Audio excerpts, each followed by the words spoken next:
Hi, I'm Daniel Burnaby. I'm Javier Andrade. I'm Moses Garcia. And today we're going to be trying foods of different cultures from our different backgrounds. And to start with, I am full Filipino. I'm Mexican, Guatemalan, and Ecuadorian, but majority Guatemalan. I'm full Mexican.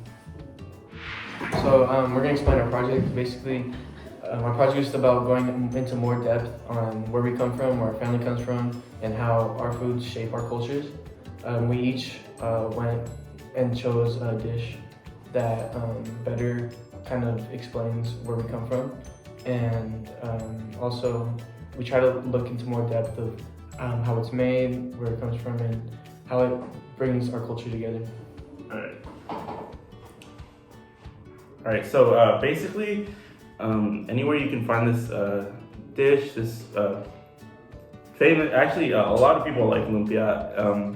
It's like pretty well known among like the Filipino like culture, like food, like the food aspect, I guess. You can find this anywhere to like potlucks, parties, like Christmas events, and a lot of Filipino families have this in like breakfast. You can have it at dinner as well, and yeah, it's just like a basically like a fan favorite amongst like Filipinos. Like if you bring this to a party, it's most likely going to run out by the end of the event. And yeah. So a memory I had with lumpia was with my great grandma. Before she passed away, she'd always make lumpia like every day after I got home from school. And lumpia's like very good and like best served when it's like freshly made. So whenever I came home, took the backpack off, sat down on the dinner table, and just ate up all the lumpia. And yeah, so here we're gonna try it with Javier and Moises, and we're gonna see how they like the traditional Filipino lumpia. Oh, okay. I guess I'll try it too. Alright, so we'll try. I know it's really. Okay, we'll try it one by one. Moses, you go first, and then explain. It's pretty cold, but it has a good flavor into it. Pretty good. It's good, you can feel the flavors. Okay. So like, what do you mainly taste? You can taste a lot of the meat. I think the meat is kind of like overtakes all the flavors, and it's like the main part of it, which is pretty good. So would you think like it's best served when it's really hot? I'll probably say it's better when it's hot because right now it's kind of cold. It doesn't have the best flavor, but has good texture to it. Yeah. Alright. So that's basically lumpia. It was really good, but like I wouldn't advise eating too much because it does fill you up. And yeah, I've had a lot of experiences at many like Filipino parties where I'm just sitting by the table just snacking on lumpia, and like when they're preparing it, like when my mom makes it, and let's say we're having like a big potluck, she puts it in like a little like a dish where it keeps the food hot, like a I forgot what it's called, but I'd always be snacking on it even before the party starts, and she'd always be yelling at me for eating all the food. And yeah, so that's lumpia for you, and it's a big part of my childhood. So yeah. So chuchitos are usually made during the holidays, Christmas time, birthdays. I mean, they're not really usually eaten like as everyday thing. So it's very unique to get to try this dish, and since it's hard to find, I mean, you really value the food and value I guess the taste of it, just because it's you don't have it all the time. So yeah. Basically, my memory with this food, I mean, this is, my grandma would usually just bring it over all the time. I never really saw her make it just because we lived in different households, but she would always bring it in during the holidays, and just having it when it was winter time, and just the feel of it is just, it's unique and it's hard to explain, but I really value it a lot.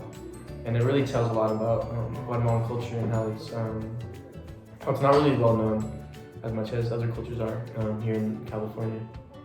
But yeah. So let's dig in. Alright.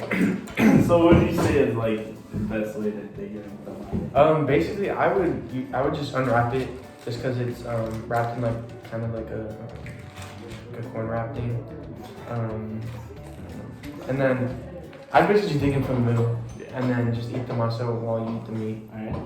Because there's different like layers, different parts of it. Yeah. So what is this like bowl? It's chicken. Oh, it's chicken. Yeah. People, you can have Cheetos. You have Cheetos in different ways. I mean, people can have it with just masa in it. There's also sweet ones, which I don't like, but. Alright. It has a good rich flavor to it. I'll say that. It's good.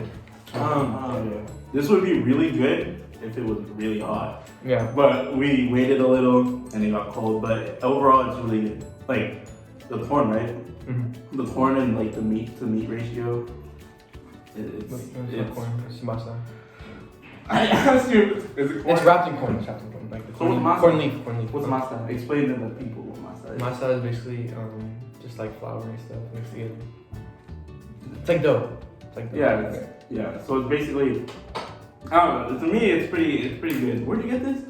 My grandma got it from this place that she always usually gets it from.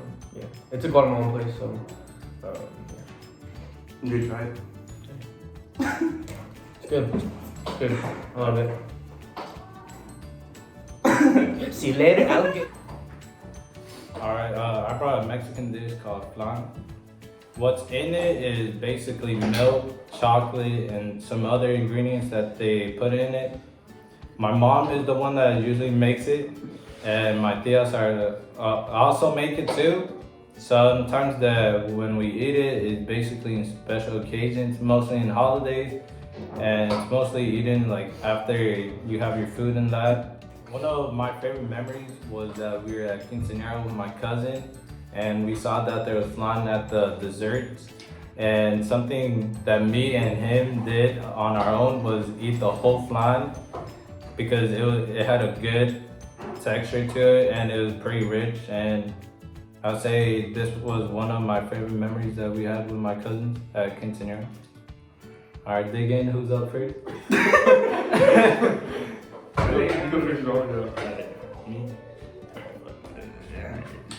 So how do you like?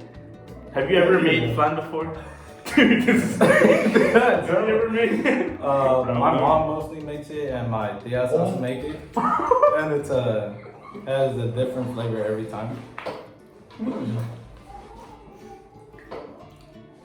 Oh, I forgot to tell you.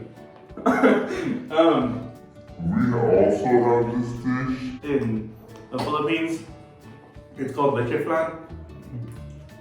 I'm pretty sure it's the same thing as what you guys have. We have a lot of different flavors in the Mexican culture too. We have the choco flan and the leche flan, as you say in the Filipino one too. Which one's your favorite? My favorite, I'll probably say the leche flan, because the choco flan has more chocolate into it, but leche flan has a better flavor What overall. what flavor is this? This is choco flan. Chocolate flan's pretty good. It's pretty good too. It's pretty good. I like it. Did you try it? Yeah, it's pretty good. Did you try it? I'll pass. Thank you for watching. It was really cool, kind of exploring our deep roots and going and like talking to people about our foods, and it's also seeing like the similarities between all our foods. I guess just you don't really get to go into like more depth with exploring what's inside your culture. Going and like actually seeing like the actual traditional foods that our ancestors have had. And yeah, it's very cool.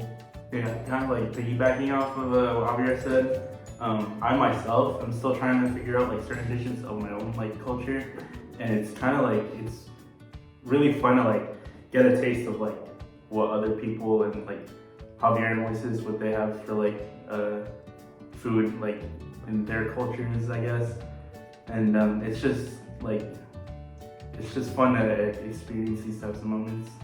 For me personally, I think the Mexican culture has the best type of food for me because I'm mostly eating it. But with the other type of foods in the other cultures, I think their food is good too, but I prefer Mexican.